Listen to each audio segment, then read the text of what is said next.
do with it.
I'll ask you to take your seats at this time and welcome you to the town of Carrboro's, or at least one of their Black History Month programs this year. We will be screening a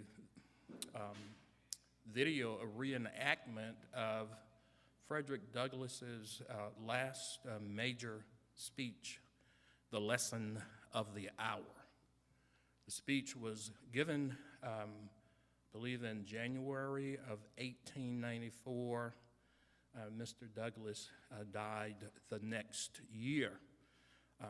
Well, first of all, in terms of Black History Month, I want to, I appreciate the town having this event and series of events related to Black History Month. Black History Month is about so much, and of course, I always say it's about Black creativity. It's about African American art. It's about the pain and suffering and the resilience and the creativity. It's about Black girl magic and Black boy joy. It's about American history. And so it is important that we take the time to both celebrate and learn and acknowledge. And I think one of the reasons that I'm excited about this program is because it does feature Frederick Douglass, not in the prime of his life, as he's about to exit. But we know that one of the reasons that February was chosen originally by Carter G. Woodson as Black History Week and eventually Black History Month is because during the month of February, both Frederick Douglass and Abraham Lincoln were born. And so this month, we're going to be featuring Douglass's last major speech for a number of reasons. I'm not going to speak too much about the speech right now because Bill Moyer does a good job sort of in his introduction, and I don't want to be redundant. I do want to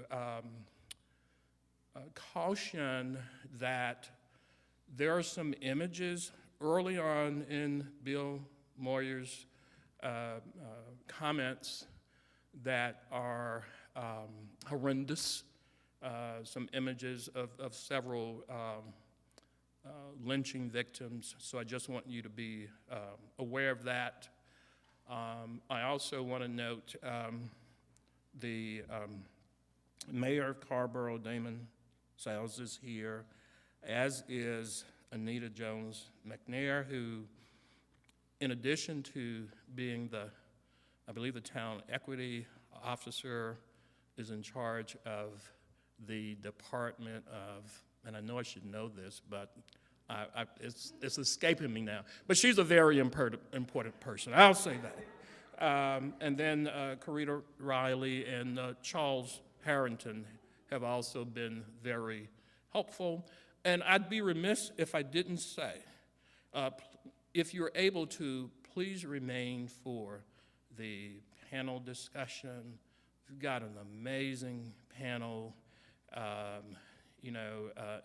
We have Dr. Sturkey, who's a rock star in his own right, and we have Carrboro's town council and mayor pro tem, Barbara Fouché, and we have Greer Webb, who is just an amazing young person who, I don't know, we'll just see where he goes. But anyway, stick around for the discussion, and we're ready to go. Thank you.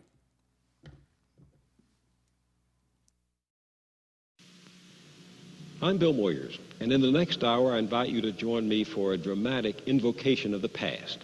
Imagine that it's 1894. The Civil War has been over almost 30 years. After that war, Union troops had been stationed in the South to assure equality for the Negro, who had won not only freedom, but the right to vote and to hold public office. But now the last of those soldiers have been withdrawn, and the South is rising in revenge against its former slaves. Die-hard segregationists in state after state pass laws to nullify the vote and to enforce a totally segregated society. A wave of terror rolls across the land to intimidate, demean, and once again to subjugate the Negro. Over 2,000 blacks will be lynched, hauled away to be hanged, burned alive, mutilated, or shot to death. Let just an accusation be made, a rumor be whispered. This Negro insulted a white woman. That one is a thief. This one is just plain uppity, and the mob will do its ugly deed. No hearing, no trial, no evidence, no appeal.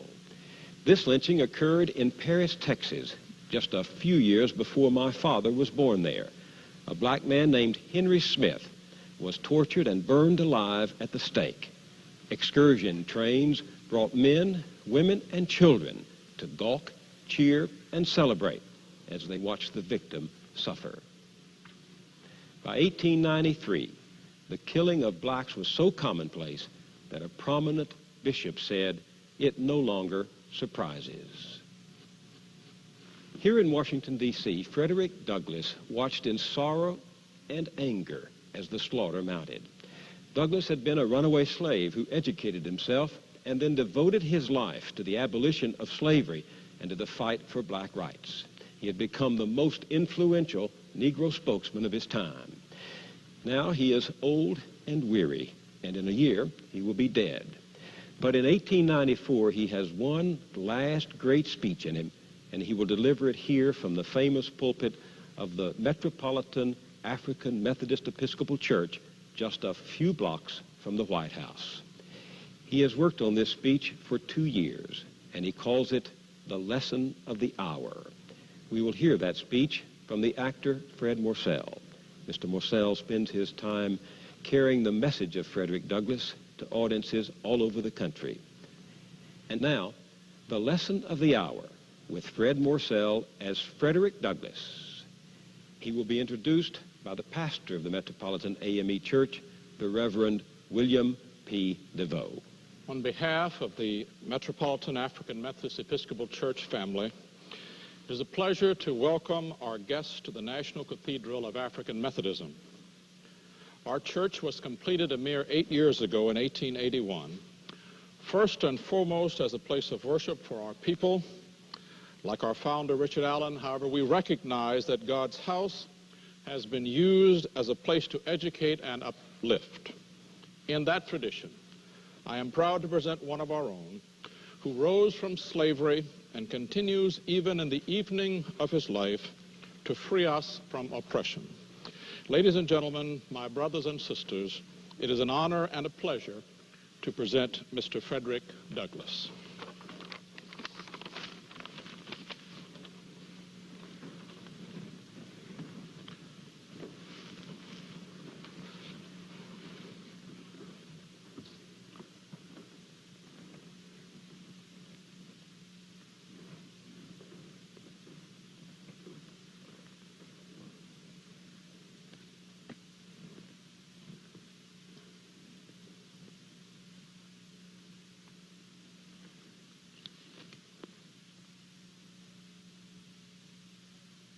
I propose to give you a colored man's view of the so-called Negro Problem.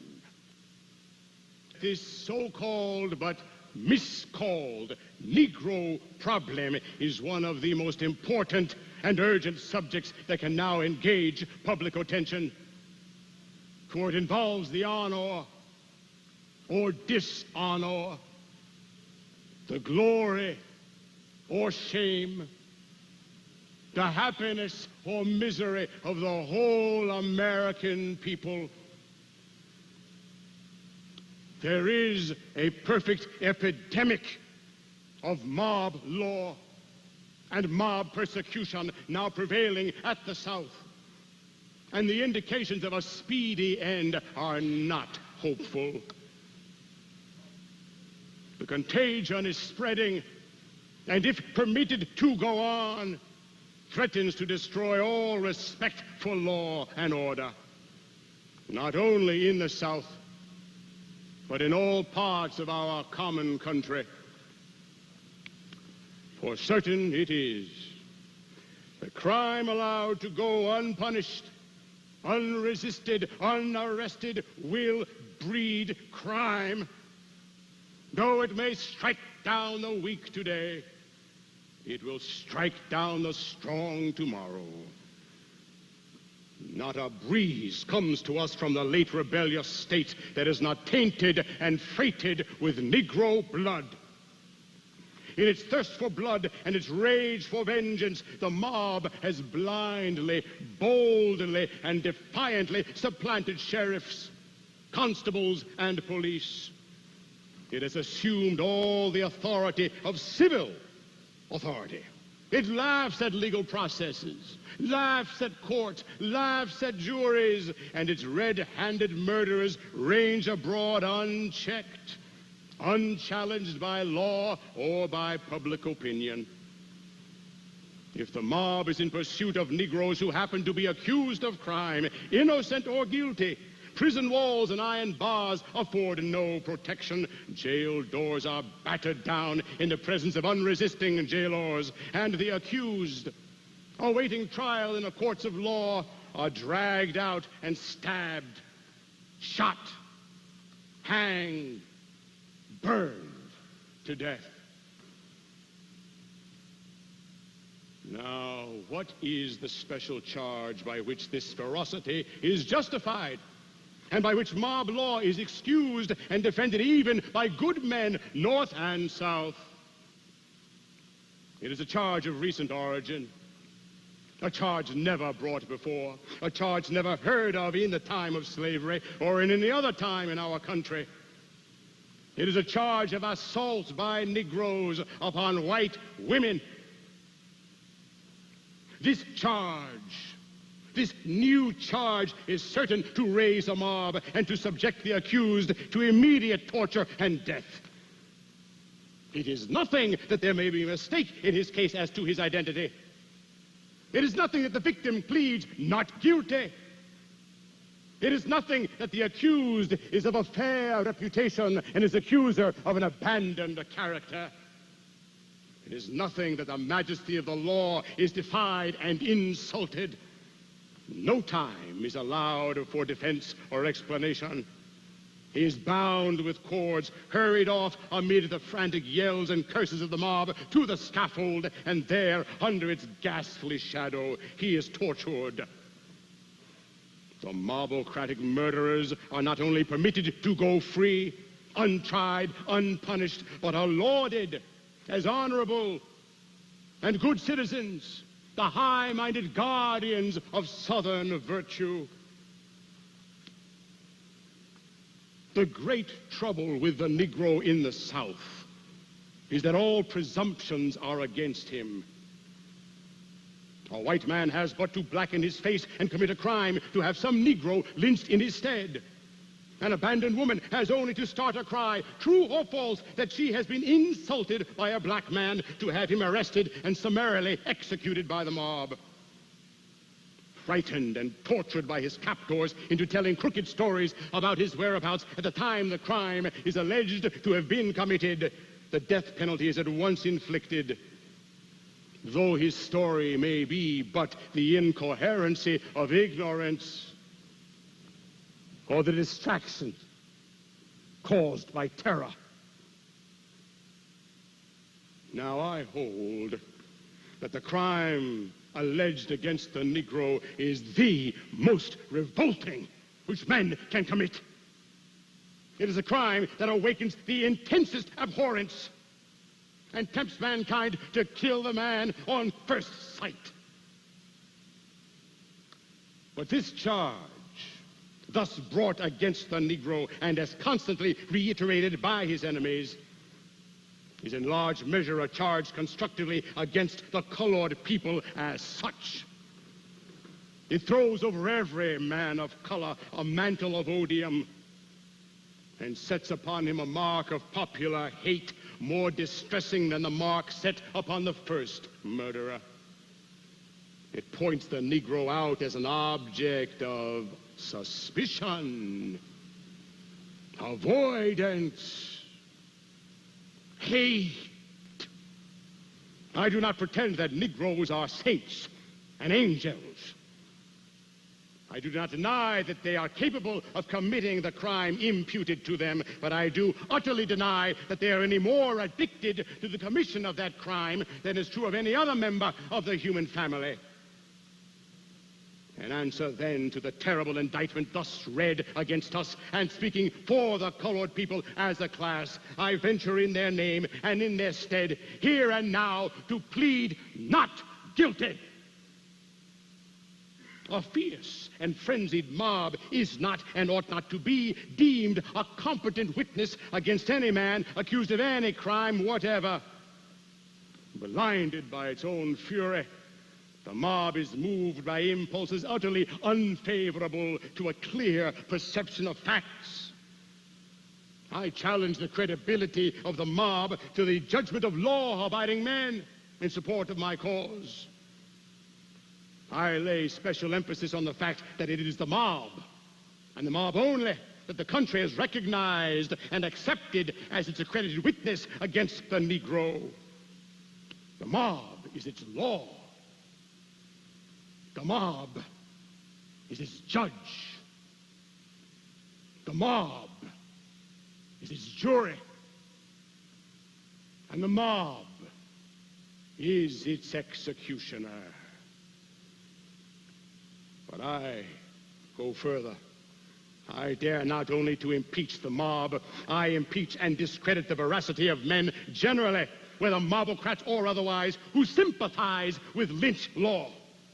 Wherever and whenever the acts of colored men are in question, I hold that men who openly and deliberately nullify the laws and violate the provisions of the Constitution of their country, which they have solemnly sworn to support and execute, are not entitled to unqualified belief in the case of the Negro. I apply to them the legal maxim, false in one, false in all. But I rest my denial not merely upon general principles, but upon well-known facts. I reject this charge brought against the Negro as a class because all through the late war, while the slave masters of the South were absent from their homes in the field of rebellion with bullets in their pockets, treason in their hearts, broad blades in their bloody hands, seeking the life of the nation with the vile purpose of perpetuating the enslavement of the Negro, their wives, their daughters, their mothers, and their sisters were left in the absolute custody of these same Negroes. During all those long 4 years of terrible conflict, when a Negro had every opportunity to commit the abominable crime now alleged against him, there was never a single instance of such crime reported or charged against him. He was never accused of assault, never accused of insult, or an attempt to commit an assault upon any white woman in the whole South.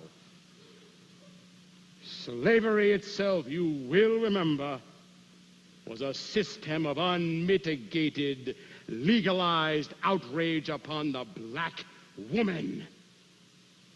And no white man was ever shot, never burned, or ever hanged for availing himself of all the power that slavery gave him over the black woman. Facts like these speak volumes. It is important here to emphasize the significant fact that there have been 3 distinct periods of persecutions of the Negroes in the South, and 3 distinct sets of reasons for their persecution. They have come along precisely in the order they were most needed. First, it was insurrection. When that wore out, Negro supremacy became that excuse. When that was worn out, then came the charge of assault upon defenseless women. I undertake to say that this orderly arrangement and periodicity of excuses are significant. They mean something. They should not be overlooked. They show design, purpose, plan, invention. So now that Negro insurrection, Negro domination are no longer defensible as an excuse for Negro persecution, there has come heart-rending cries of white women and little white children. Nothing could have been hit upon better calculated to accomplish its brutal purpose. It clouds the character of the Negro with a crime the most shocking that men can commit. It is fitted to drive from the criminal all pity, all fair play, all mercy. It is a crime that places him outside of the pale of the law and settles upon his shoulders a mantle of wrath and fire that blisters and burns into his very soul. This charge is intended to blast and ruin the Negro's character as a man and a citizen. I need not tell you how thoroughly it has done its work. The Negro feels its malign influence in the very air he breathes. He may read it in the faces of the men among whom he moves. It has cooled his friends, heated his enemies, and arrested at home and abroad the generous efforts that good men were wont to make for his improvement and elevation. It has deceived his friends at the North and many good friends at the South. For nearly all of them have accepted this charge against him as true. Its perpetual reiteration in our newspapers and magazines has led men and women to regard him with averted eyes, dark suspicion, and increasing hate. My soul groans in pain at this condition. Ladies and gentlemen, I reject this charge because I see in it evidence of an invention called into being to justify murderous assaults upon a long enslaved and hence hated people. It bears upon its face the marks of being a fraud because it has sprung upon the country a fixed determination to draw the color line in all areas of American life, and thus to pave the way to a final consummation which is nothing less than the Negro's entire disenfranchisement as an American citizen.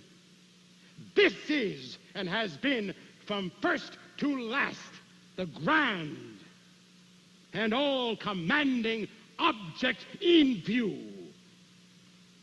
The old master class knows if they can once divest the Negro of the elective franchise and nullify his citizenship, the partition wall between him and slavery will no longer exist, and no man can tell where the reaction will stop. To sum up my argument, then, I have shown that when the Negro had every opportunity to commit the crime now charged against him, he was never accused of it by his bitterest enemies. I have shown that those who accuse the black man of this crime dare not confront him in a court of law. I have shown from the very constitution of a mob that it cannot be depended upon for either truth or justice. Its sole aim is to execute, not to find a true verdict. These lynchers have not now, and have never had, any such respect for human life as is common to other men. They have had among them for centuries a peculiar institution. And that peculiar institution, slavery, has stamped them as a peculiar people. They were not before the war, they were not during the war, and they have not been since the war in their spirit or in their civilization a people in common with the people of the North or with the people of the civilized world. Their institutions have taught them no respect for human life, and especially no respect for the life of the Negro. It has, in fact, taught them absolute contempt for the life of the black man. The sacredness of life which ordinary men feel does not touch them anywhere. A dead Negro is with them now, as before, a common jest. They care no more for the Negro's rights to live than they care for his rights to liberty, or his right to the ballot, or any other right. They can always shoot, stab, hang, and burn him without remorse, without shame. What I contend for, and what every honest man, black or white, has a right to contend for, is that when any man is accused of this or any other crime, of whatever name or nature, degree, extent, he shall be confronted by his accusers, and that he shall, through proper counsel, be allowed to question his accusers in open court and in open daylight, so that his guilt or his innocence may be duly proved and established. When a white man steals, robs, or murders, his crime is visited upon his own head alone. But owing to popular prejudice, it is not so with the black man. When he commits a crime, as I have implied, the whole race is made responsible, Full well our enemies have known where to strike and how to stab us most fatally. Even when American art undertakes to picture the two races, it invariably places in comparison not the best of both races, as common fairness would dictate, but it puts side by side and in glaring contrast the lowest type of the Negro with the highest type of the white man, and then calls upon the world to look upon this picture and then upon that. When a black man's language is quoted in order to belittle and degrade him, his ideas are often put in the most grotesque and unreadable English.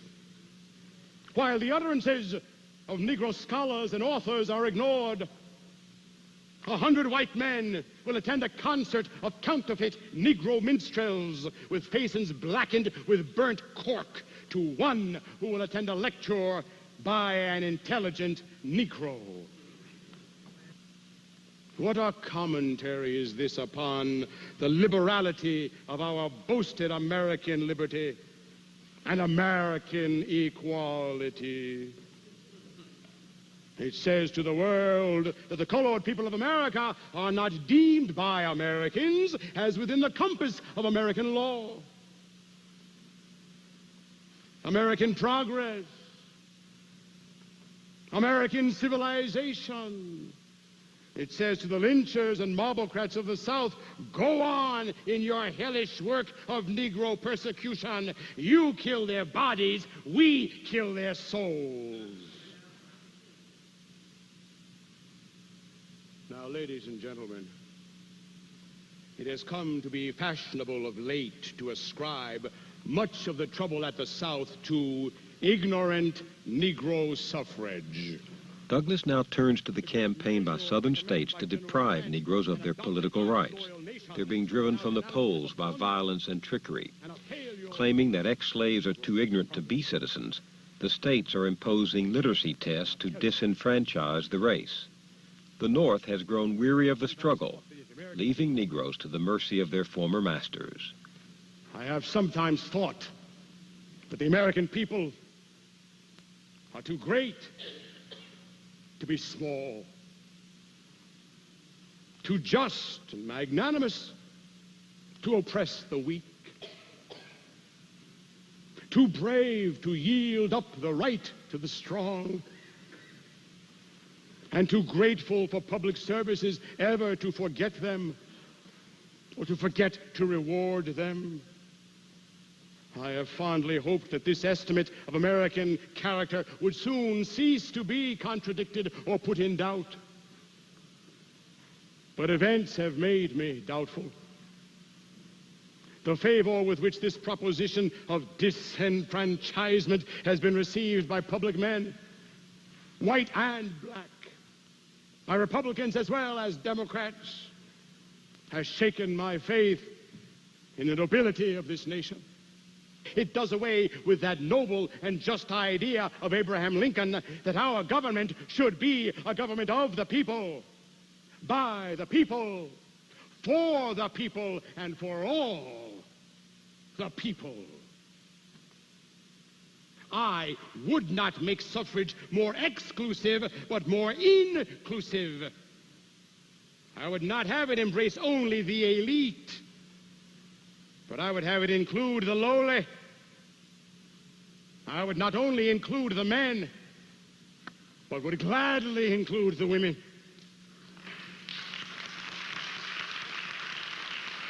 And make our government in reality, as in name, a government by the people, of the people, and for the whole people. Do not make illiteracy a bar to the ballot, but make the ballot a bar to illiteracy. Take the ballot from the Negro, and you take from him the means and motives that make poor education. It is not the ignorance of the Negro, but the malevolence of his accusers, which is the real cause of Southern disorder. The illiteracy of the Negro has no part or lot in the disturbances there. The Negro has never set up a separate party, never adopted a Negro platform, never proclaimed or adopted a separate policy for himself or for the country. The Negro has never acted apart from the whole American people. He simply kept pace with the average intelligence of his age and country.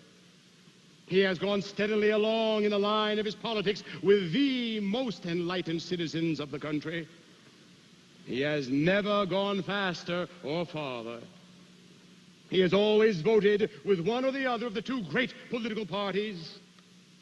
If the votes of these parties have been guided by intelligence and patriotism, the same must be said of the vote of the Negro. The proposition to disenfranchise the colored voter of the South in order to solve the race problem, I therefore denounce as a false and cowardly proposition, utterly unworthy of an honest and grateful nation. It is a proposition to sacrifice friends in order to conciliate enemies, to surrender the Constitution for the lack of moral courage to execute its provisions. It is a proclamation of the helplessness of the nation to protect its own citizens. It says to the colored citizen, we cannot protect you. We therefore propose to join your oppressors. Your suffrage has been rendered a failure by violence, and we now propose to make it a failure by law. Than this, there was never a surrender more dishonorable, more ungrateful, and more cowardly. When the moral sense of a nation begins to decline and the wheels of progress to roll backward, there is no telling how low the one will fall or where the other will stop. This downward tendency has swept away some of the most important safeguards of justice and liberty and dimmed the luster of the American name. Your Supreme Court has surrendered. State sovereignty is essentially restored. Civil rights bills are impaired. The Republican Party has become a party of money rather than a party of humanity and justice. We may well ask, what next? Rebel rule is now essentially restored in many states. It is gradually capturing the nation's Congress. The cause lost in the war is the cause gained in peace. And the cause gained in the war is now the cause lost in peace.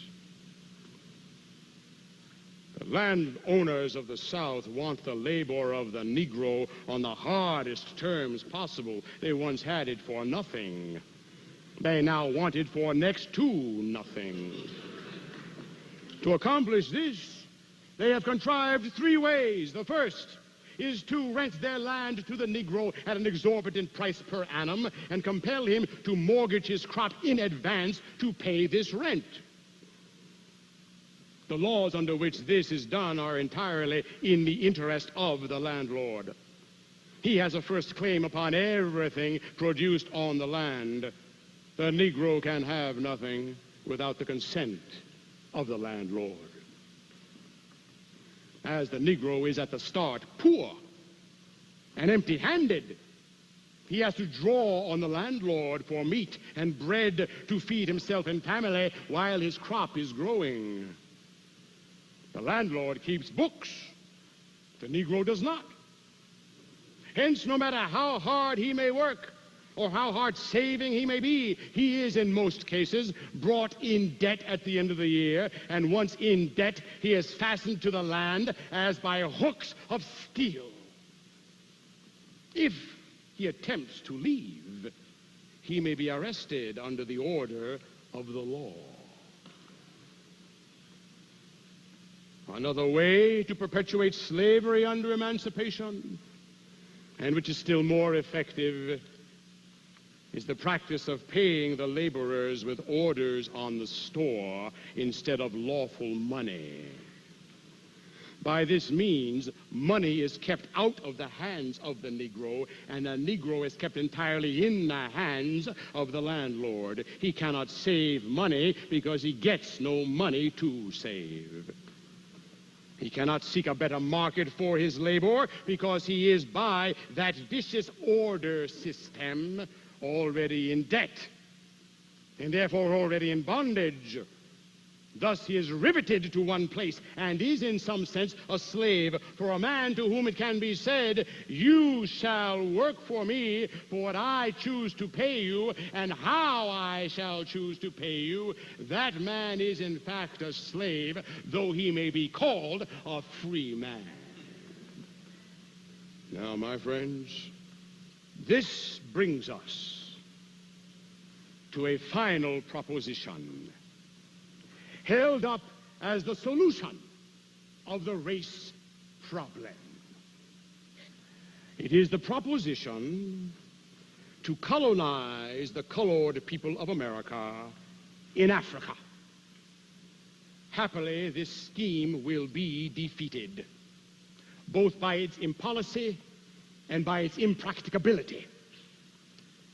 It is all nonsense to talk about the removal of 8 million of the American people from their homes in America to Africa. The expense and hardships, to say nothing of the cruelty attending such a measure, would make success impossible. The American people are wicked, but they are not fools. They will hardly be disposed to incur the expense, to say nothing of the injustice which this measure demands. Africa, according to her colonization advocates, is by no means modest in her demands upon us. She calls upon us to send her only our best men. She does not want our riffraff. The colonization advocates want not only the best, but millions of the best.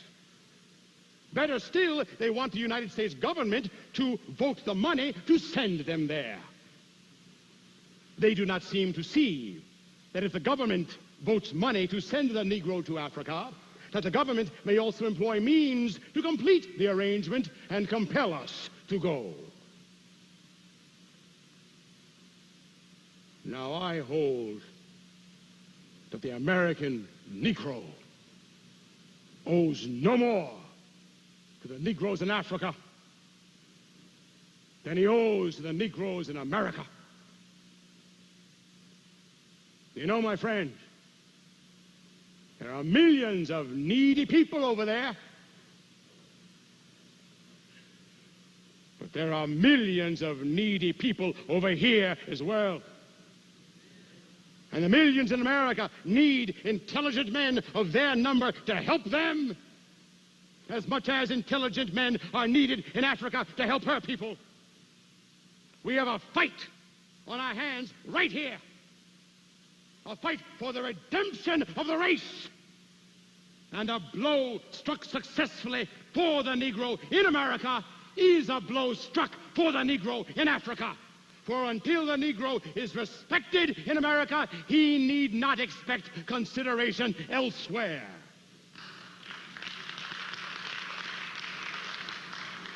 All this native land talk, however, is nonsense. The native land of the American Negro is America. His bones, his muscles, his sinews are all American.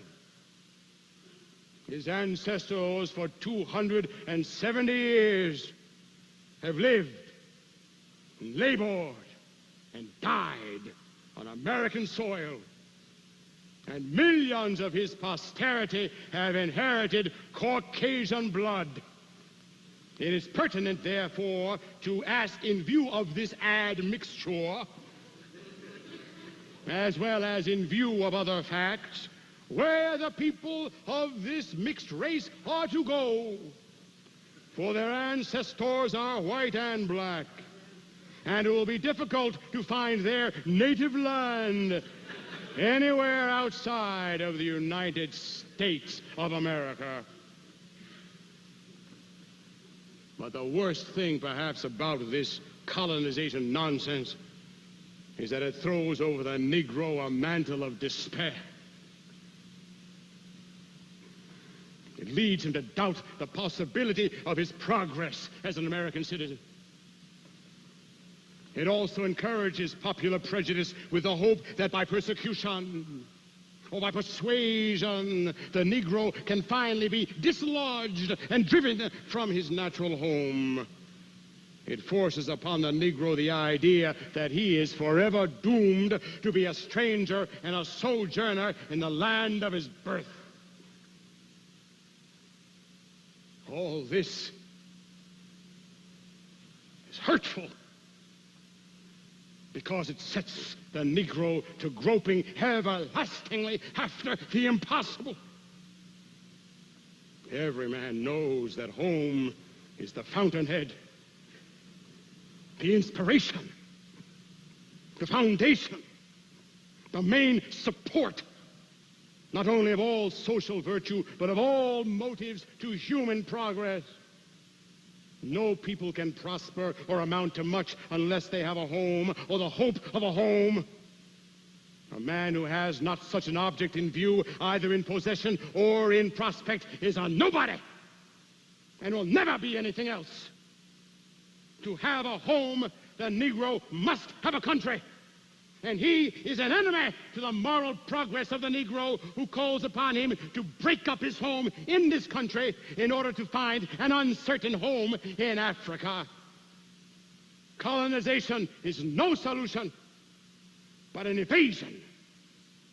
It is not repentance, but simply putting the wronged ones out of our presence. It is not atonement, but banishment. Not love, but hate. Its reiteration and agitation only serves to fan the flame of popular prejudice and to add insult to injury. The righteous judgment of mankind will say, if the American people could endure the Negro's presence while a slave, they certainly can and ought to endure his presence as a free man. Americans hear this and hear it plainly. We are here, and we are here to stay.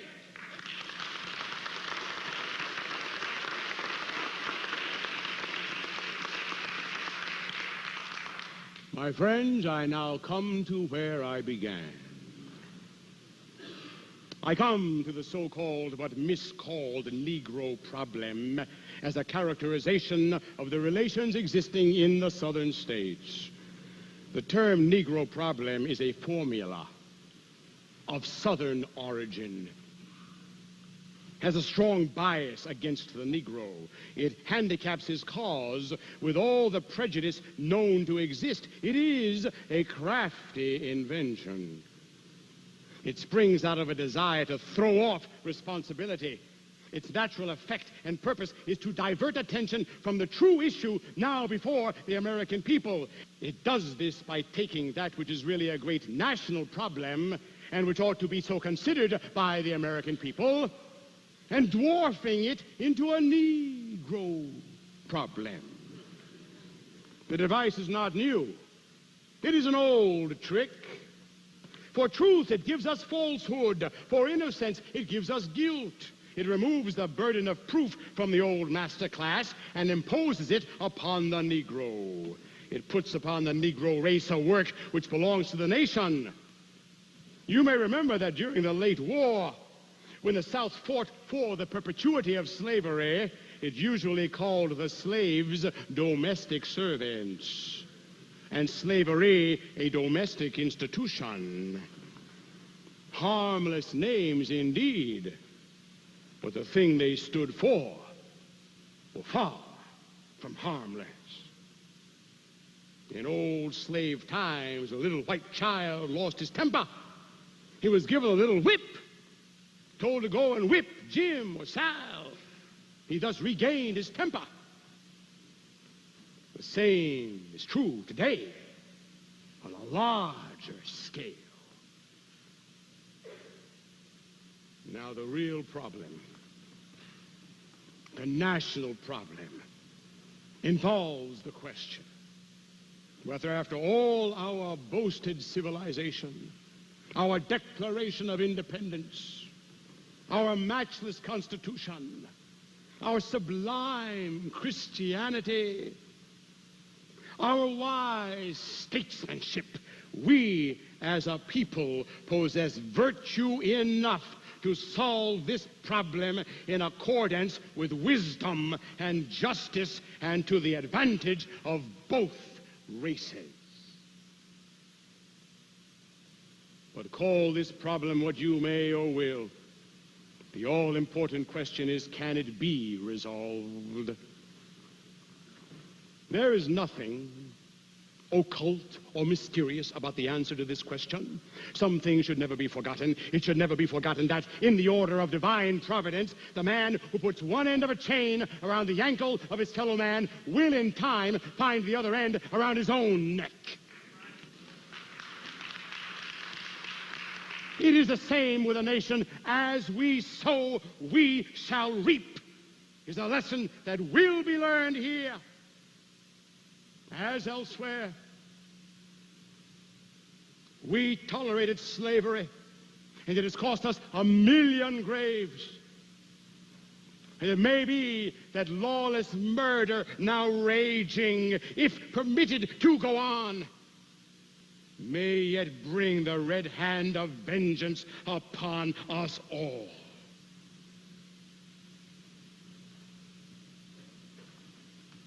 I will tell you now how this national problem cannot be solved. It cannot be solved by keeping the Negro poor, degraded, ignorant, and half-starved, as is now being done in southern states. It cannot be solved by keeping back the wages of the Negro by fraud, by paying him dishonest scrip for his honest labor. Cannot be done by falsifying election returns, by ballot stuffing, or by confusing the Negro by cunning devices. It cannot be done by repealing all federal laws enacted to secure honest elections. Can, however, be done, and very easily done, for where there is a will, there is a way. Let the white people of the North and South conquer their prejudices. Let the northern press and pulpit proclaim the gospel of truth and justice against the war now being made upon the Negro. Let the American people cultivate kindness and humanity. In old times, when it was asked, how can we abolish slavery? The answer was, quit stealing.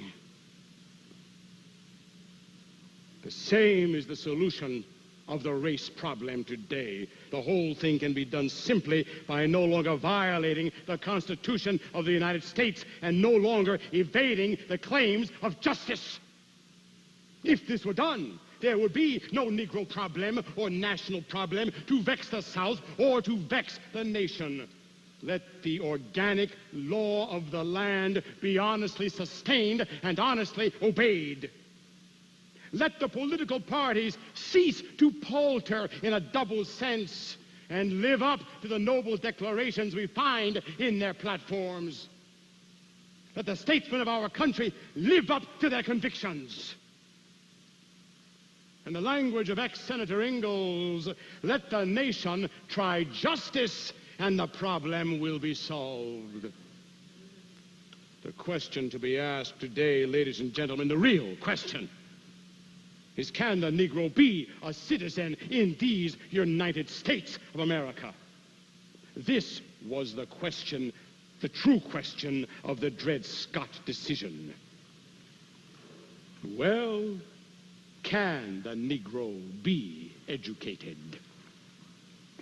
Can the Negro be induced to work for himself without a master? Can the Negro be a soldier?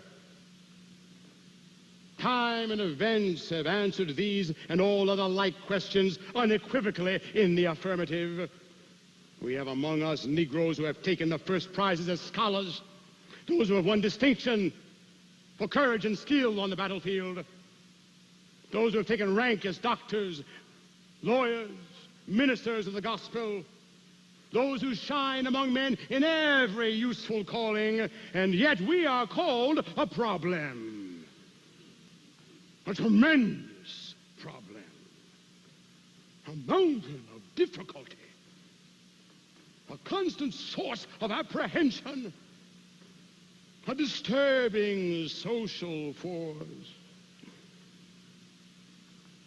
I declare these statements concerning the Negro false, deeply injurious to the colored citizens of this country.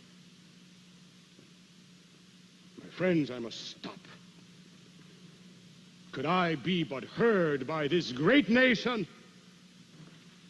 I would call to mind the sublime and glorious truths with which this nation at its birth saluted a listening world. Its voice then was as the trump of an archangel summoning hoary hordes of oppression to judgment. Crowned heads heard it and shrieked. Toiling masses heard it and clapped their hands for joy.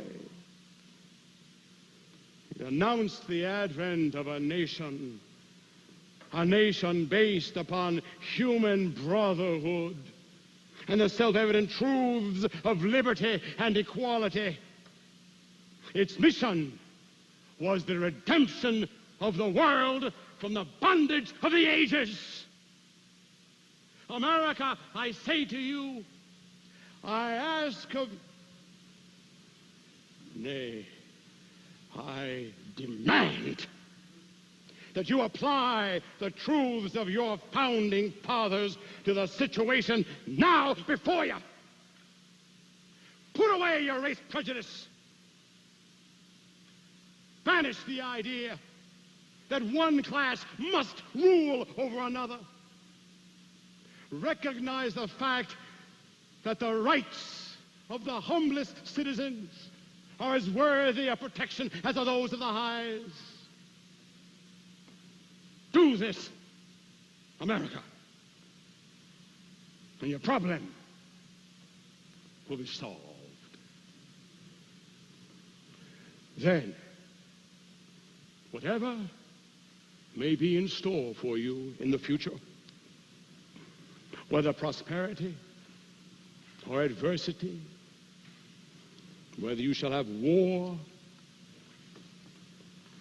or peace, whether you shall have foes without or foes within, your republic, based upon truth, justice, and humanity, will stand and flourish forever.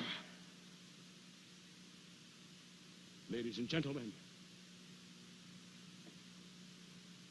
I thank you.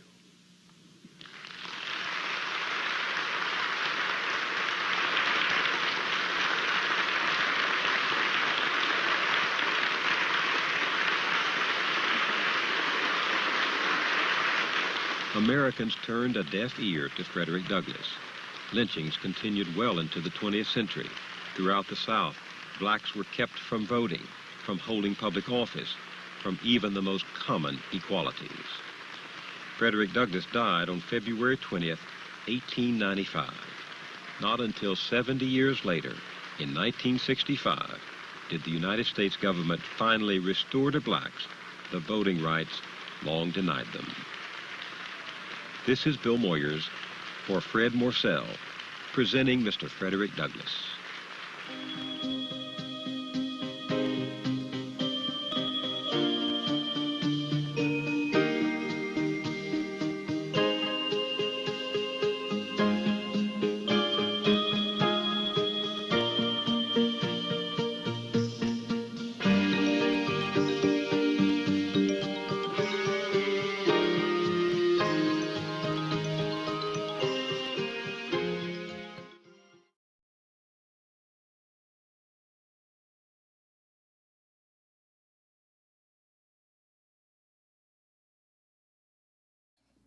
in my opening and welcoming remarks, which is not unusual. One thing that I forgot to do was to acknowledge that the Orange County Community Remembrance Coalition is a co-sponsor of this event. I serve as one of the co-chairs of the coalition, and we were established in 2018, purpose to partner with the Equal Justice Initiative to educate and engage the public on the history of racial terror lynching in this country and in this county, and how it impacts our society today. We do have some literature that some publications by EJI on the table there to my right as you go out. Feel free to grab some of that. So I'm going to ask our panelists to come to their seats. I don't know if you knew you had seats, but you do. And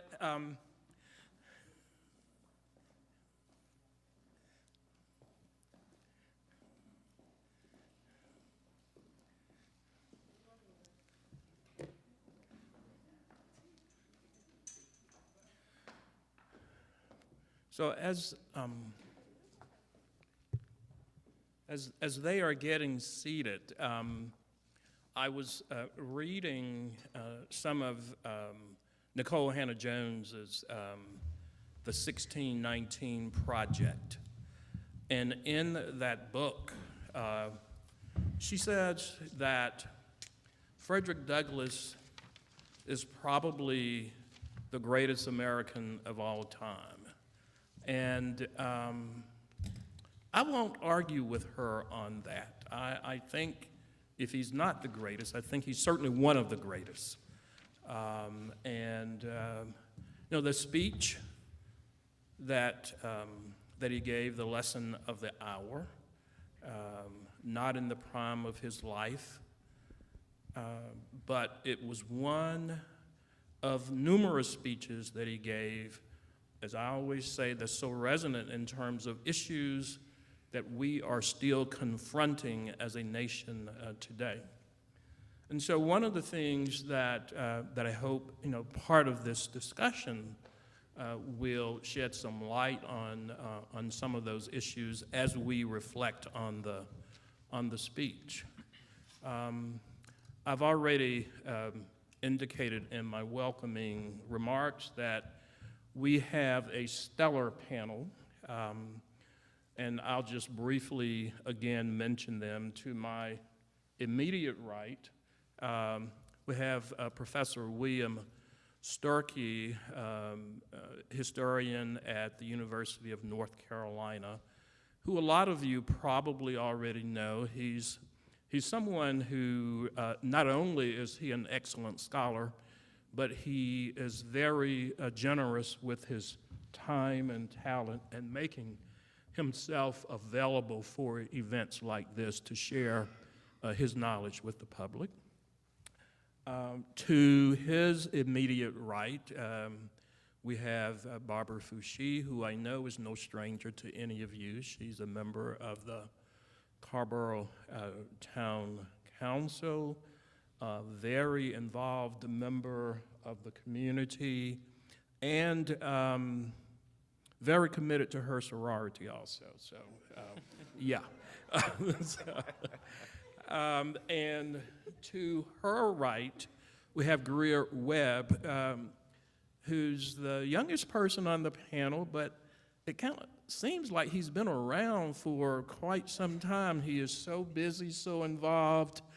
He's a junior, I believe, at UNC, but is a part of a number of organizations. He's an activist. I think he helped form some organizations, and so we're certainly pleased to have Greer here with us also.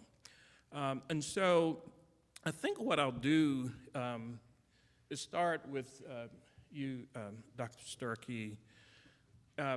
if you could to put this speech in context, this time in context historically, to give us a better sense of what compelled Frederick to give the speech that he gave at this time. What was happening nationally, within the state of North Carolina, that sort of thing at that time? Sure. I'm going to lower my mask while I speak, if that's... Sure. Yeah. So I just want to thank you all for having me. Thanks to everybody for coming tonight. To answer the question, so it's the rise of the white supremacy campaign of the 1880s, 1890s. So between 1890 and 1908, every single state in the former Confederacy passed new laws specifically designed to disfranchise African Americans. North Carolina, of course, is one of those states. The Wilmington Massacre occurs just 4 years after this speech is given, and that's emblematic of this wave of white supremacist terror that's meant to disfranchise African Americans and peel back the gains of Reconstruction, black voting rights, black political power, black citizenship rights. All of that is happening over the course of a number of years. In the 1890s is really when that really begins to accelerate. The Mississippi Constitution of 1890 is a pioneer with literacy tests, and then soon after we get grandfather clauses, disfranchising African Americans across the South. A lot of people think lynching just emerged directly out of the Civil War, and lynching has happened in this country for a long time, but the lynching that they were showing, the lynching that we often think of with African Americans in the South, also is happening at this exact same time. It's 1890 to 1910 that we have the highest rate of lynching in the American South. Not 1870, not 1880. It's at this moment when these white supremacy campaigns are really surging. And so that's the context of what he's talking about, this rise in lynching that is just going to continue to grow even after that night, and then also this voter disfranchisement, which spreads throughout the South and ultimately obviously affects our own state as well. So, I want to go to you next, Barbara, and what I'm going to do is ask each of you to identify a passage or a phrase from the speech that most resonates with you. I know there could be a number, but pick one if you can, and explain why you chose that one. Sure. Can everybody hear me? Yes? So the one that I chose, it was at the end of a passage. What you do to their bodies, we do to their souls. And that particular passage really struck me because the first part of it, what you do to their bodies, refers to the mobcrats, the mob law, where a Negro or a black person could be beaten, tortured for looking at a white woman, even acting like they were looking in that direction. Somebody can just say something, just a thought, and this would be the result for that person. And so that's the first part, what you do to their bodies. And then we do to their souls. So the Negroes had no voice, no access, no power sharing, no land, no money. If that's not a spirit breaker, I don't know what is. And so I wanted to just also go back for context and talk a little bit more about the rest of the passage. Do I have time to do that, James, just for the context? So the part that I'm specifically talking about is, it says, people from abroad notice the fact that while we have 8 million of colored people in the United States, many of them gentlemen and scholars, not one of them was deemed worthy to be appointed a commissioner or a member of art important committee or a guide or a guard on the exposition grounds. So I mean, you just don't have access to anything, any type of power or power sharing. What a commentary is this upon our boasted American liberty and American equality.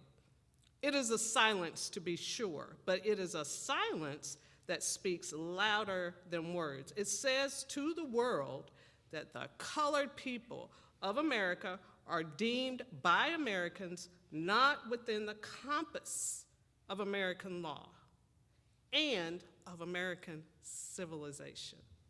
That's the devaluation of black people, of Negroes. It says to the lynchers and the mobcrats of the South, go on in your hellish work of Negro persecution. What you do to their bodies, we do to their souls. And this is the quote that I selected. And to me, it does just really speak to the devaluation of black people and Negroes during that time. Thank you for sharing that. And Greer? Sure, good evening. I'm grateful to be here with you all. And with this panel, I actually took a history course with Dr. Sturkey last semester. So it's good to be here today with him and with Councilwoman Foushee. Just two passages that stuck out to me, and I'll be pretty brief here because I'm super excited to get to the rest of our questions and kind of relate some of this to the current and to the present, especially with it being Black History Month. But toward the beginning, Frederick Douglass said, a lie worth noting when it has lost its power, a lie is worth noting when it has lost its ability to deceive, and if it is at all in my power, this lie, meaning the Negro Problem, as he called it, shall lose its power to deceive. Then he went on to say, now the real problem is and ought to be regarded by the American people a great national problem. It involves the question whether, after all, with our Declaration of Independence, with our glorious free Constitution, with our sublime Christianity, there's enough national virtue in this great nation to solve this problem in accordance with wisdom and justice. And I found that just very interesting. Taking another course now in the AAAD department, African American, and Diaspora Studies about Black intellectual thought. And we've talked about Frederick Douglass a bit in this Negro problem that will continue to arise in American history. And he points to that verbiage or that phrasing of a Negro problem as being fallacious or as being a fallacy. And it just reminded me of Black Americans' aspirations for social advancement or racial uplift coming under assault, as Professor Sturkey gave us that context, by white elites around the turn of the 19th century, as white people in America sought to regain control over Black American labor. And I think we do see similar assaults today on Black history and Black truth and Black attempts for advancement and full racial equity. Mr. Williams mentioned earlier already Nicole Hannah-Jones, and that hits close to home for me being a UNC Chapel Hill student, but also critical race theory. And I think that Frederick Douglass also very significantly hit on this idea of interest convergence. And interest convergence is a term coined by the godfather of critical race theory, a man named Derek Bell, and just means that it's a theory where Black people achieve civil rights victories only when that aligns with white folks' interests at the time. And a good example of that is Brown versus Board of Education in 1954. Of course, integration is a great thing and was good for African Americans, but also it was good for the U.S.'s national image at the time as we were in the Cold War. And so that's one argument that is made. And then I also think, just to round it out, this idea of a legal fiction. He mentioned the Declaration of Independence. Frederick Douglass mentions the Constitution and Christianity, and a legal fiction is just a reality that doesn't align with what's written on paper. Martin Luther King Jr. has a famous quote saying that he just wishes America would stay true to what they put on paper. And so Frederick Douglass mentions that when he talks about the Constitution and the Declaration of Independence in his closing, and I think it's just important to note that idea of interest convergence and that idea that these lies that we've told ourselves as Americans and have believed are actually very damaging. And I think one of those lies today, just to, again, tie it to the current, is that idea that stems from the time period of racial mob terror, and which Frederick Douglass offers in this, one of his final speeches, that Black people are dangerous, right? This idea of Black people being thugs or criminals. And as you may or may not know, of course, we saw January 6th, but law enforcement notes now at the highest levels that actually white domestic terrorism is this nation's top danger and should be a priority to mitigate. And so I think it's just important that we realize kind of these contradictions that are taking place and continue to interrogate for ourselves what is true and the importance of truth and reality in America.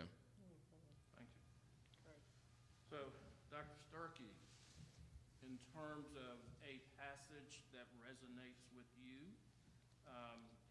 if you were to choose one or two?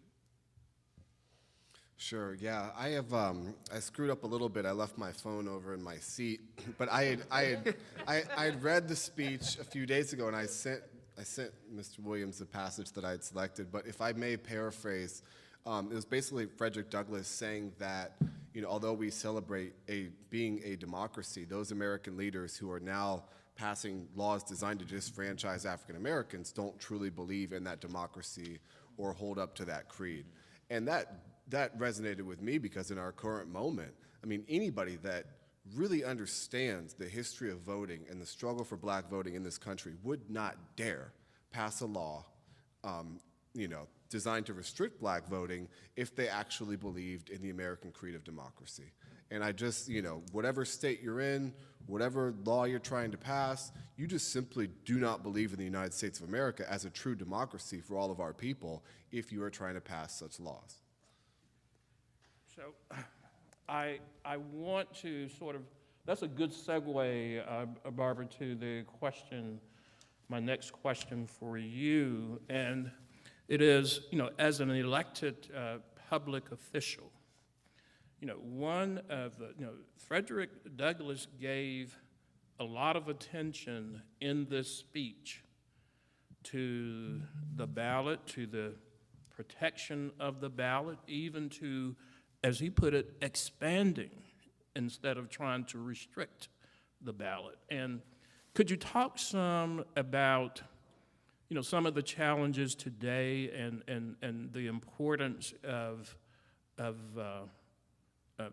that speech and that effort that was made by him over 100 years ago to say we should be doing things that we are not even doing today? Yeah, and so thank you, James. I love the simplicity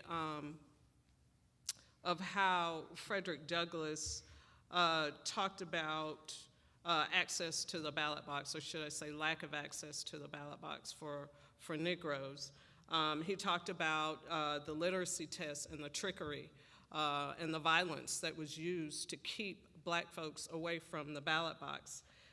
He talked about a government by the people, of the people, and for the people. And he also talked about the voting process being more inclusive instead of exclusive, and including women, like myself. And so when I think about that today, being a black woman and an elected official in this community, I think a lot about how important the representation piece is, how important it is for my voice to be at the table with the Carrboro Town Council. And thinking of how it was back then, as I said earlier, black folks had no access and no voice. And really where that leaves them, right? And no options is basically where it leaves them. And so I believe that that's where I wanted to go with that, but reiterating the importance of the representation piece, not just for me, but for other races. Specifically now we're talking about black folks, but also for other races, and the representation piece that comes along when my voice is at the table, because I bring that true lived experience into the space, that true voice into that space, and no one can bring that in except for me. And so, that's kind of my thoughts on that. Mm-hmm. And Greer, I want to hear your thoughts on, Frederick Douglass spoke quite a bit about the loss of black life and the devaluation of black life, and how, white people didn't really care. Mm-hmm. They cared no more about the life of a black man, I think he put it, as they did about his right to vote. And so, given thought to both the physical harm that was being inflicted, but also to this notion that, black people weren't worthy of being valued. If you could speak some to that, particularly in light of efforts like Black Lives Matter and their efforts to try to stem the tide of the killing of black folk by law enforcement, for instance. Sure. I think that's a great question and something that I've been actively involved in, and grateful to work with my peers and generations older than I am on these efforts for police accountability. Super unfortunate, and I wish we didn't have to do that, but young people have long been on the front lines of fighting back against injustice. And so I just remember being home in 2020 after, of course, watching that violence and just horrific video of George Floyd being killed. And we've just become so immune to that, so desensitized to that. The police busted in the other day, and many of you may have seen this in Minneapolis, in Minnesota, again, and shot someone who was in their house, who had a legally registered firearm, black man, and it was the wrong person. And so I think that desensitivity is a direct result of the history in the United States of the original sins of this country, and being able to tell the truth and hold people accountable is something that's uncomfortable. And those two original sins, of course, were Europeans coming over and wiping out a whole Native American population, pushing them off of their land, and then, of course, the enslavement of black bodies. And so I think that when it comes to elected officials, and when I think about change, and I've run this by a few people, but I like to think of it as an equation. I like to call it the big three. I actually think this panel is a great embodiment of that. But the big three are education, plus protesting or pushing back against injustice, plus policy change. And so here we have a history professor, we have a student and myself, someone who works hard to raise their voice against injustice, and we have an elected official. And so I think this is the perfect moment to discuss that devaluation, as you put it, Mr. Williams, of black bodies, and think about solutions, right, as Frederick Douglass mentioned. And so just to round it out, I think that when it comes to legislation in particular, I think that policy change is maybe one of the most important variables in that equation. We see after the protests in light of George Floyd's killing that legislators acted more harshly toward those protesting the police brutality than those committing the injustices. And so what came after protesting was an onslaught of anti-protesting legislation in places like Florida. It was proposed here in North Carolina, laws that would up the charge of rioting to serious felonies. For example, if I was out protesting, or any one of you were out protesting and happened to just get so frustrated or angry at the system and kick a police car tire, you could be put in jail for a felony for that, when just years ago it was a minor misdemeanor. And so I think that getting serious about police accountability is important, because we know that policing, especially in the South, stems from slave patrols, right, and white men being sent out to return black bodies to southern plantations. And so I think legislation from the top down is key, and we see that still 2 years later, we still don't have the George Floyd Justice and Policing Act. Congress wasn't able to pass that, although it strays away from the defund the police movement, whatever your thoughts on that are, and it was actually endorsed by many of the nation's top law enforcement groups. And so that is frustrating. I mean, I think it just takes keeping the pressure on our elected officials, educating ourselves, working between generations, young and older, and really working to enact that true policy change that will last, that will stay on those record books, like Frederick Douglass mentioned, and hopefully be upheld as we move forward. Thank you. So, Dr. Sturkey, one of the things I want to ask you about is something that has intrigued me and I'd like to know more about, and that is the relationship of Frederick Douglass, and particularly as it relates to this topic, that one of the key points of his speech related to the horrors of lynching, but with a young Ida Wells, who I believe he had met maybe a year or two prior. to, to this speech. Do you know anything about the relationship between the two of them? Sure. So this is a really fascinating moment in that, Frederick Douglass obviously becomes very, very famous across the world for being an abolitionist. But this is 30 years after the war, right? People often think of Frederick Douglass in the 1850s. He lived a long time and was very active after that. And of course, we're up against this moment where these new challenges, this context that you asked me about earlier. But then at the same time, because this generational turnover, the people like him that had been enslaved were aging out, essentially. There were new voices, new generations.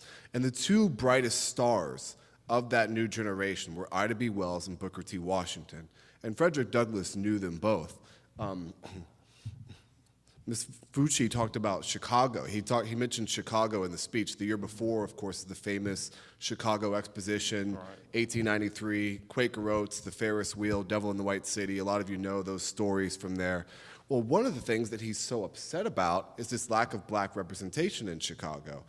He wanted a building, basically, that would be there throughout the entire year, that people from all over the world could come and visit and learn more about African American progress. That was denied to Frederick Douglass. Instead, there was a day. There was a Colored People's Day. And Ida B. Wells decided not to even participate. She was from Mississippi, of course. She'd been writing about lynching in a way that made her life very, very dangerous. She was receiving death threats. She moved to Chicago. She was outside protesting during that day. But then about a month later, there was another moment where actually, boy, to be a fly on the wall, but Frederick Douglass was invited to speak in front of this labor council. And he brought with him Ida B. Wells and Booker T. Washington. And what they did have in common was they talked about sharecropping. That's what Ida B. Wells and Booker T. Washington both overlapped with, was sharecropping, which of course, as we just heard, Frederick Douglass was talking about as well. But so there's this moment where there's this incredibly, brazen, charismatic, courageous journalist who is directly saying the South, the white South needs to stop this. We need to stop this somehow. And then there's Booker T. Washington, who of course was a bit more of an accommodationist. And Booker T. Washington's the one that emerges as the leader. It should have been Ida B. Wells. There's some gender dynamics here in terms of Ida B. Wells, of course, being a woman. There's also the issue that she had to flee the South because she wasn't going to be allowed to live a long life there. She would have been killed. And she also started a family. And so she was married to a newspaper man. She sort of took a back seat. But they very much overlapped for a period of time there. Frederick Douglass, like many black leaders, was a big fan of Ida B. Wells. And I wish that Ida B. Wells would have had more of a platform. I mean, as famous as she is, she kept writing, she kept doing her work. But I wish that she would have had even more of a platform to emerge as a counter voice to Booker T. Washington. But, that's just how history played out. But imagine the moment in September of 1893 in Chicago when you saw the three of them on stage together for like one magical hour. Right. Thank you for that. And I remember reading somewhere, it wasn't a detailed piece, but it made reference to the fact that at least for a year or two, Frederick Douglass served as almost a mentor to some extent to Ida Wells and helped expose her, because he recognized her value. I mean, he clearly saw that she was the future, at least she was one of the people that was going to help lead this country to a better place, hopefully. So what I want to do now is, if I can pull it up, I'm going to read a portion of one of my favorite quotes and ask either or all of you to react to it.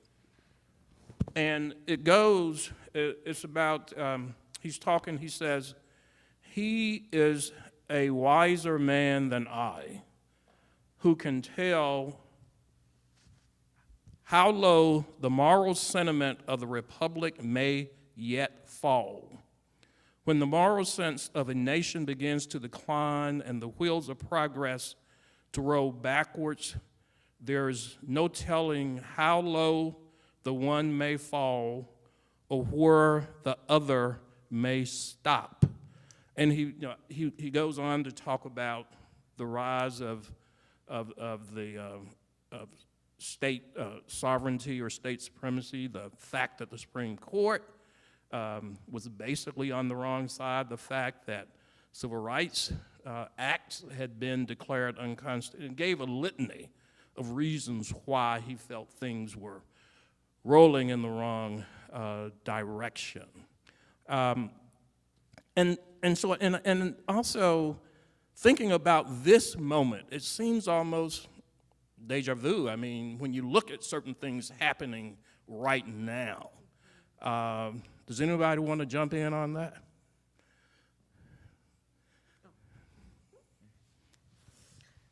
Yeah, so I'll jump in on that because it is deja vu, especially as it relates to access to the ballot box, voting rights, voter suppression, the gerrymandering debacle, and everything in between. So I think about that sometimes, and it's just really amazing to me that, folks like John Lewis and Martin Luther King Jr. and Bayard Rustin and so many other folks who fought, who bled, who died, for black folks' rights to vote.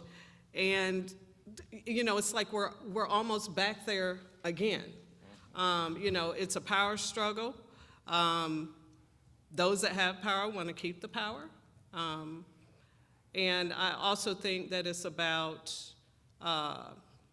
partisan politics and not necessarily about service to the people.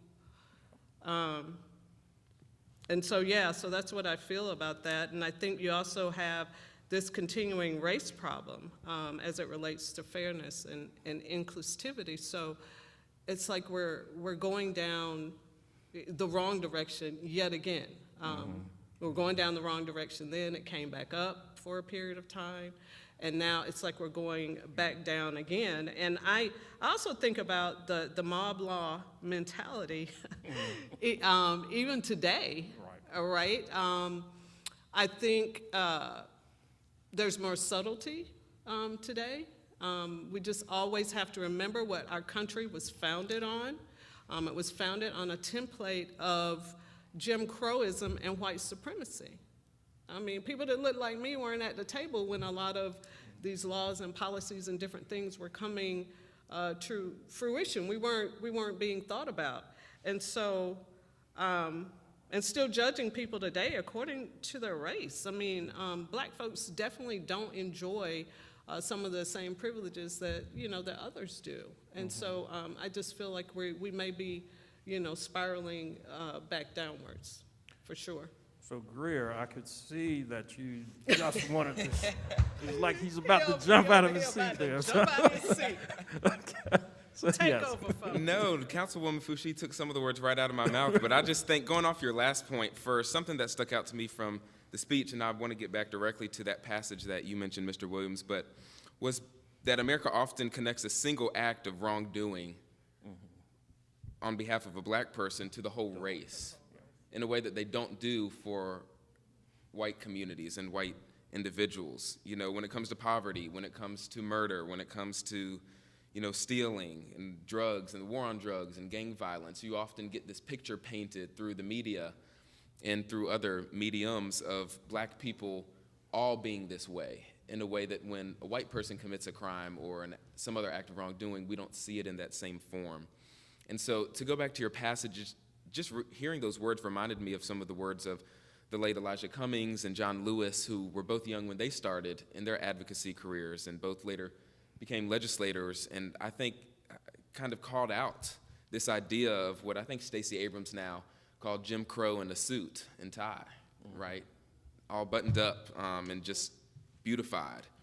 And so I think that goes back to this whole idea of truth and what is true and the contradictions of the United States and being unafraid to call them out and move toward justice, as Frederick Douglass mentioned. And Professor Sturkey mentioned this as well, and it's something we actually talked about in class last semester, but that Columbian Exposition, the world's first fair in 1893, was showing off the beauty of the United States, right? And taking people on tours, and folks were writing poems just about the nature and the natural beauty of the United States, and all the while, ugly injustices hid right behind the fair's curtains.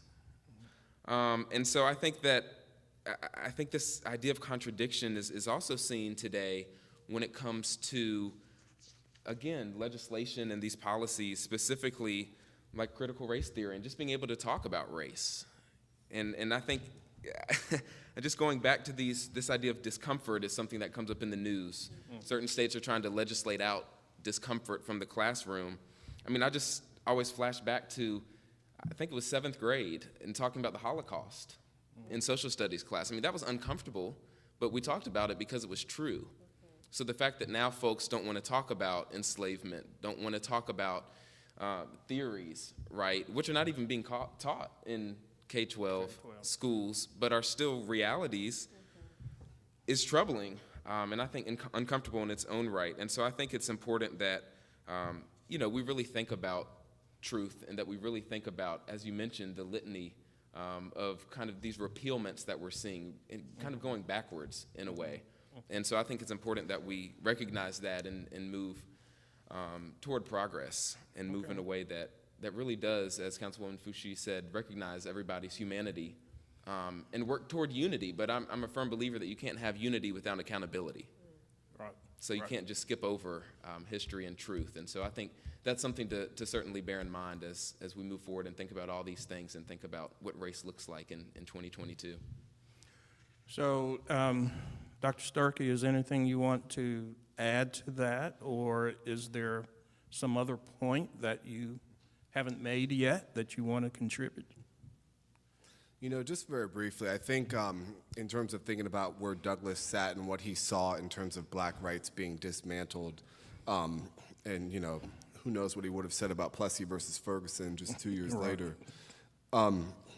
But it is a little bit frightening. I mean, it's very frightening, actually, right now in our current moment, to imagine what those who would be in power would do if given the opportunity.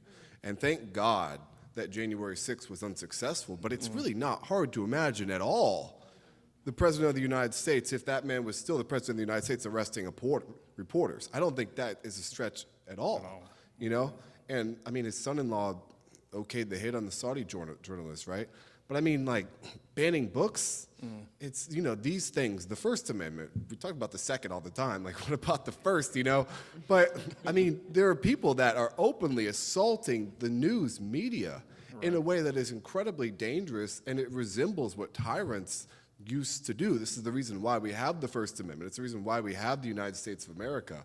And to imagine what they would do if left unchecked is kind of where I'm at sort of in this moment, thinking Frederick Douglass thinking in the 1890s, well, how bad is this going to get?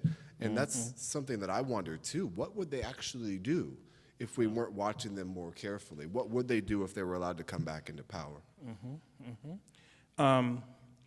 So I do want to leave a few minutes for audience Q&A, but it's hard for me to pull away from this. For Frederick Douglass, and he spoke about it some in this speech, but he'd been talking about it for, I don't know, at least 30 years. The importance of historical accuracy and the importance of telling the truth about the Civil War and about Reconstruction, and not making heroes out of, Confederate generals, was something that was very important to him. And I know he said in the speech something about the cause lost in the war is now the cause won in peace. And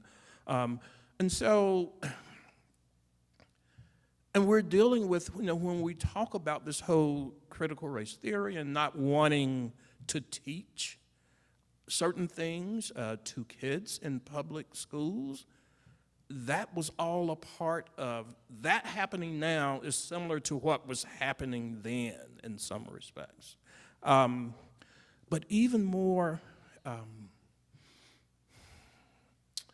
directly as it relates to Frederick Douglass, one of the things that was happening in the state of North Carolina. North Carolina, to some extent, was an aberration during the mid-1890s because you had the fusion movement, right? And so I think in 1894 and maybe 1896, it was the Republican Party and some others, including African Americans who were practically all Republican, who came into power.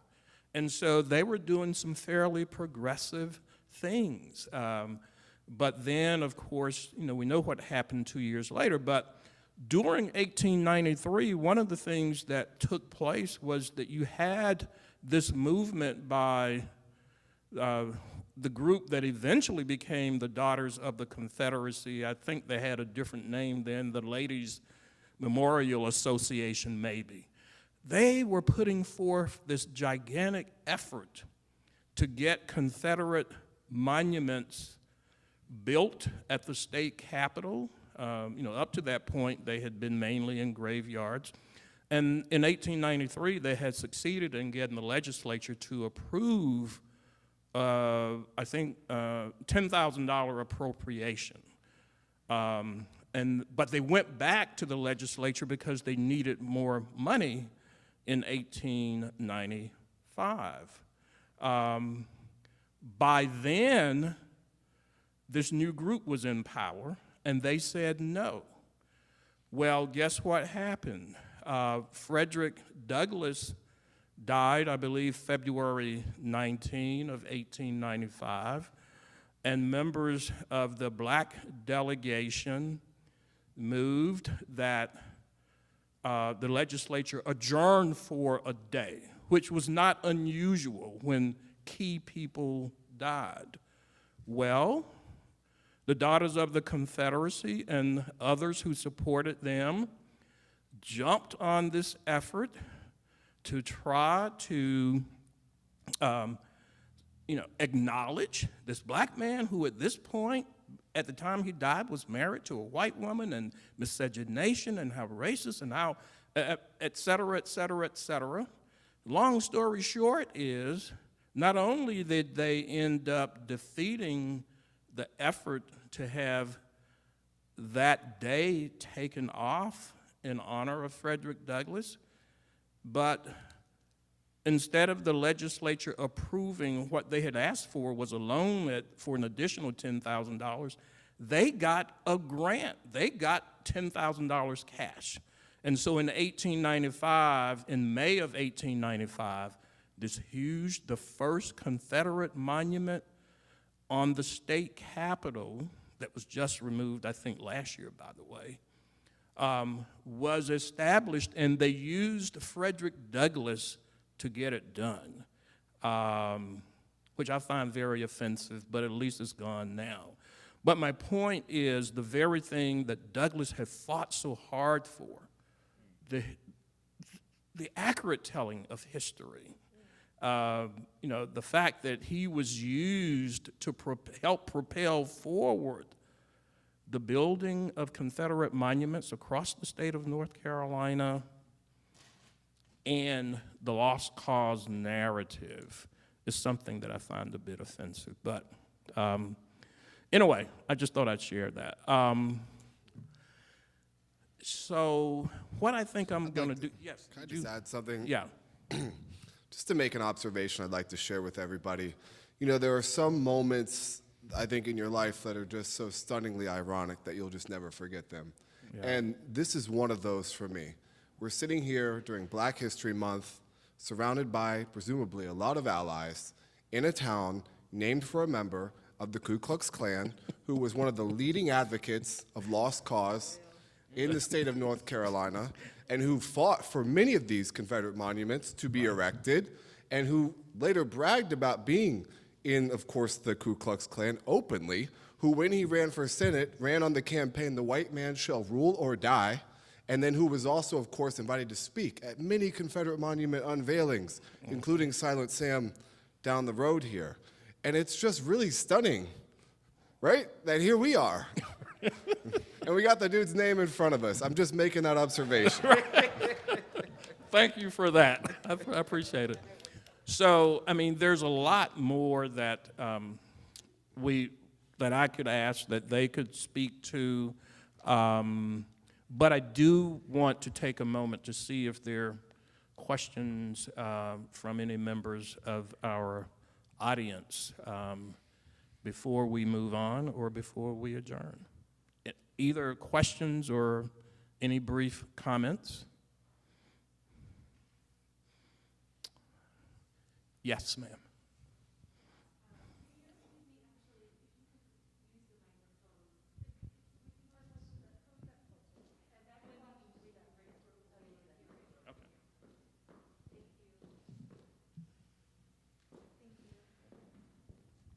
Okay, my question is about education, and given that Frederick Douglass was such a proponent of education and that being part of key to being free, really, it seems to me that in our current time, there's been a kind of a backlash on education where educating, especially people of color, as more people have gotten access to education, has become less important to our governments and to our leaders. It almost feels like education is being de-emphasized and maybe even discouraged. I don't know if that's true or not, but I wanted to know, particularly from Professor Sturkey, if that is a dynamic and how is that playing out, and how would Frederick Douglass see that retreat of emphasis on education? I mean, I'm probably not the best person to speak to this, admittedly, but one thing that I will observe is I think that you're right in that, getting a college degree, if you were black in the 1950s and you got a college degree, you were really doing something. And I think with Frederick Douglass, he broke the law to learn to read and write, and that was really doing something. And of course, as our society develops and progresses in different ways, mainly as we move away from manual labor, you need to have a different set of educational qualifications. And I think that, in this day and age, nowadays, you can have a college degree and still make a poverty wage. I mean, ask the graduate student workers we have at UNC. They've got master's degrees. Some of them make $15,000 a year. But I think that one of the things that's always going to be important is to make sure that we have equity and offer black people the same opportunities to achieve the highest level of education that they need in order to get good jobs and live productive lives without having to worry about getting food and having shelter and things like that. And that's a moving target always, but it's always got to be something that allows black people to be on equal footing with white people. I think that's one thing I do know for sure. Good point. Thank you. You want anybody care to make a brief comment on that, or? Okay. Yes, go ahead. Yeah. Just really quickly, I love that Professor Sturkey talked about equity, and also heard him talking about access, for black folks. A great woman that I know, and that all of you know, Senator Valerie Fouché, one of the things that she says all the time is that education is a great leveler. And we all know that knowledge is power, and we know that that was a problem for Negroes back in the day, not having access to knowledge, not being able to have access to learning how to read or learn or be anything other than a slave on a plantation. And so I just kind of wanted to say that, and also I want to speak to her concern about education, particularly in this state. I don't feel like it's a priority for our current folks over in Raleigh. I mean, I don't think putting a whole lot of money into education, I think we all realize that as well. That's not, high on their priority list. And so, that hurts our children, and it hurts our children's futures. So, thank you. Okay. So, I do want to make a few comments about the speech. The thing is, Frederick Douglass touched on a number of issues in that speech. I mean, part of it was the ballot, and part of it was racial terror lynching. Part of it was racial prejudice, and he's saying we got to get rid of it. Part of it was the criminal justice system, and another part of it was what we now refer to as, well, what should be reparations, or the wealth gap, or wage discrepancies. He spoke to all of those issues in the speech, but then he also said there's a way that we can fix this, and these are things that we can do if time permitted. I don't know that it does.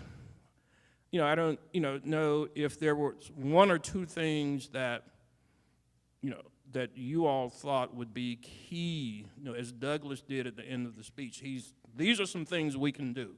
If there's one or two things that you would identify that need to be done now to get us on a better track, what would those things be?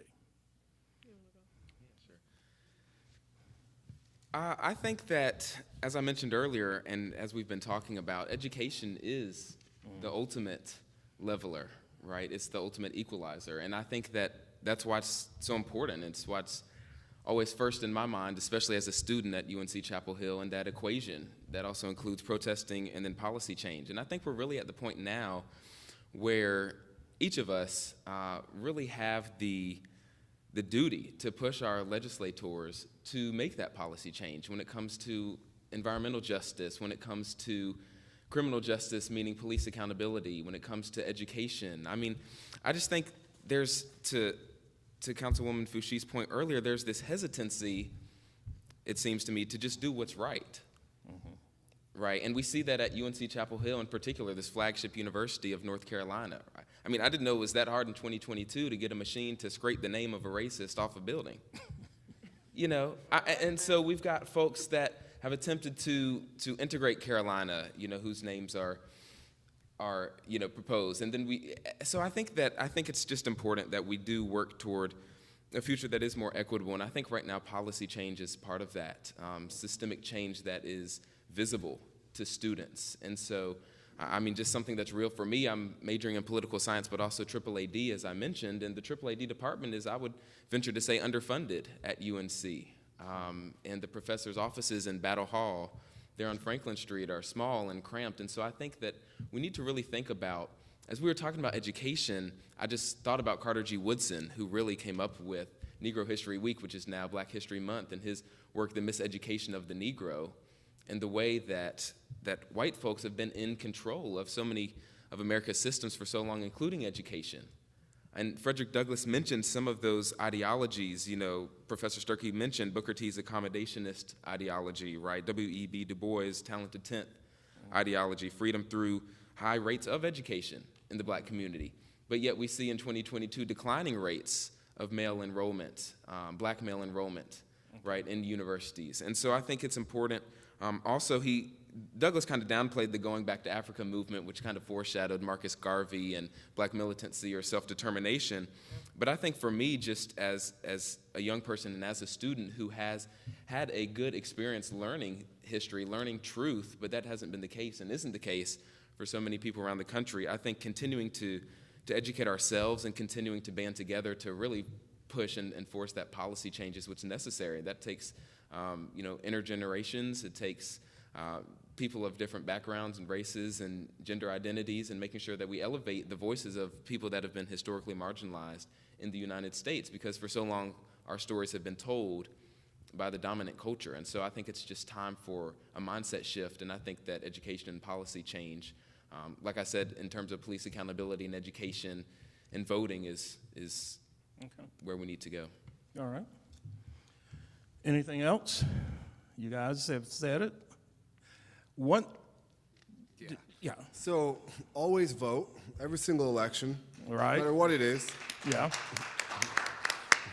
And if you're black, especially always vote, because that is something that has been taken away from us in the past, and it certainly could happen again.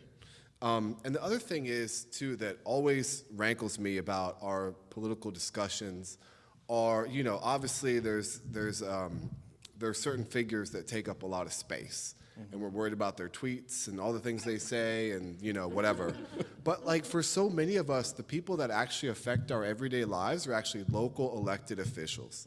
If you want to make a change in your community in ways that affect your neighbors and productively, give them money. That's how you can actually win local elections. Give money to local politicians. Forget, look, it's good to give. I've given Stacey Abrams money. I'm gonna give her more money. I love her, but at the same time, like you need to give smaller donations or give what you can to people running for local offices, because those are the people who are gonna really have the most impact on the lives of the kids that grow up in your neighborhood. In many cases. And to really commit to that is something that we could all do, whether it's $5 or $25 or whatever, but we need to be politically engaged, not just by watching the news and following presidential candidates, but being politically engaged up and down the political spectrum of different types of offices. Okay. I'm assuming you would agree with that. Well, yeah.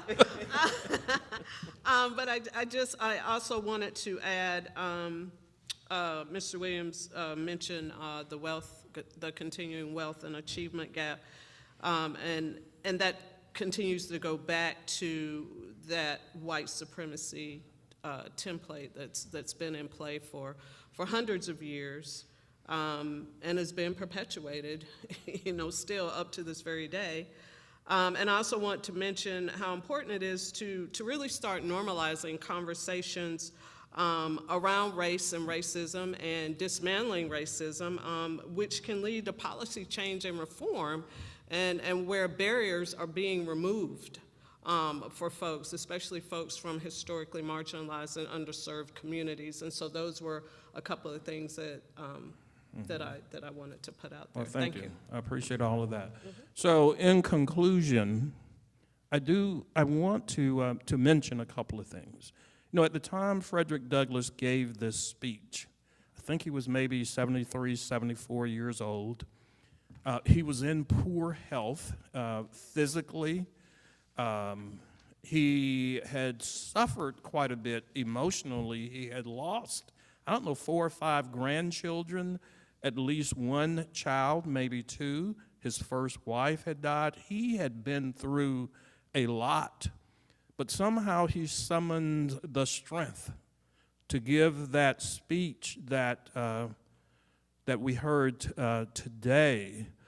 And the other thing, and you particularly, Greer, Frederick Douglass became an abolitionist, I think around 1841.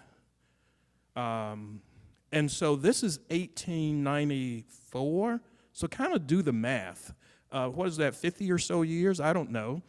But he had been on the battlefield for freedom and justice for a number of decades, and he had seen some progress, and then he began to see it all unfold. And so I don't know, what do you think about, as someone who is engaging as a young person trying to help impact society, do you have like 50 years of effort in you? I sure hope so. I mean, I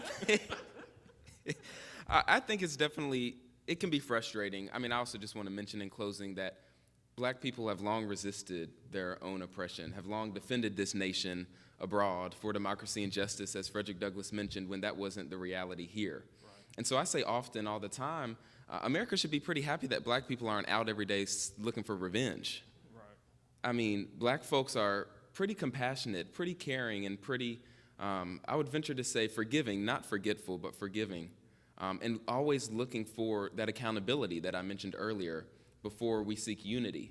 And so I think it's important, that history class I keep mentioning, we explored U.S. history since 1865 through the lenses of who was included in or excluded from the American dream, right? The American dream. And so we still see that today, that racially marginalized folks continue to be excluded. And so I think that I hope that I have that fight within me, and I think it's going to take, like I keep mentioning, young people who have always been on the front lines of racial justice movements in this nation, working with older generations. And I've had the privilege just since being here at UNC Chapel Hill to talk with people in Carrboro and Chapel Hill who lived here, who are 80 years old now and lived here through the civil rights movement, right, and protested with Jesse Jackson, for example, when he was at A&T as the student body president, and were sent and jailed at farm camps in rural North Carolina. And we talk about what it will take to get to that promised land that Martin Luther King Jr. talked about so often. What will it take? And it just takes accountability, it takes education, it takes protesting and making people uncomfortable. And I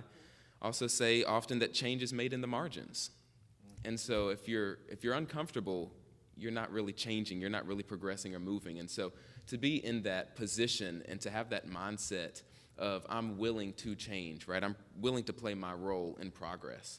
And I think now that really looks like white allyship too. A lot of white folks will often ask me, especially after George Floyd, well, what can I do, right? And I think that every generation may say this, but I think 2020 was just so different for me because I was out there in the streets protesting, looking at this wide swath of people. And white folks, maybe they were a little bit older and they couldn't march, but they dropped off water and milk in the unfortunate case that we were tear gassed, right? We had folks that were willing to put their lives on the line that happened to be white and stand and face off with police officers, right, who had this mentality of aggression. Right. And so I think it's so important just talking to people in this room and people watching that we do encourage and motivate our young people to continue to stay involved in political issues. The root word of politics, P-O-L, just means of a citizenry or of a people. And so you can't really detach everyday life from politics. So it's important to really stay engaged, I would say. And I think that if we all contribute to that fight, if we sometimes put ourselves on the back burner and just listen, sometimes that's the best way to lead. Okay. Well, on that note, I think, and being mindful of the time, I think we will end. Let's give a nice applause to this wonderful panel.